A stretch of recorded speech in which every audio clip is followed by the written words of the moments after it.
যে আসলে আমরা তো আমাদের আজকে সেই রকম কর্মসূচি না, আমরা শুনতে পাই আর কি যে কিছু কিছু আওয়াজ, এই আওয়াজের কারণে আমাদের বসতে ইচ্ছে আর কি। তো একটা সময় তখন থাকতে হবে, কারণ আমরা তো আর জনগণকে নিয়ে আজকে নিয়ে খেলবে সেই সুযোগ আমরা দিতে পারি না, এই কারণে আমাদের অবস্থা। আজকে আপনাদের এই অবস্থান থেকে আসলে আওয়ামী লীগকে কোনো মেসেজ দিতে চাচ্ছেন কিনা? শুধু দলকে মেসেজ দিতে পেরেছি না, আমরা আসলে মেসেজ দিতে পেরেছি যারা জনগণের বিরুদ্ধে খারাপ চিন্তা করে তাদেরকে মেসেজ দিতে চাই যে এই দেশের মানুষ খুব সচেতন, এখন আর সেই যুগ নাই যে বোমাবাজি কিংবা সেই যুগ নাই এখন। সুতরাং রাজনীতি করতে হলে রাজপথে এসে রাজনীতি করবে। সুতরাং আমরা মেসেজ তো চাই, আসেন রাজপথে আসেন, চূড়াগুপ্তা যুগ এখন আর বাংলাদেশে নাই।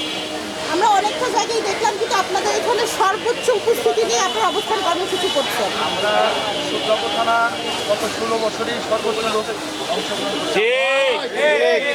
সূত্রাপুর থানা যদি অংশগ্রহণ না করে এরকম দেখা গেছে যে ওই প্রোগ্রামগুলো অনেক সময় ব্লক হচ্ছে, কিন্তু সেক্ষেত্রে সেই ধারাবাহিকতা আমরা এখনও ধরে রাখছি, বিশাল আগামী ধরে রাখছি।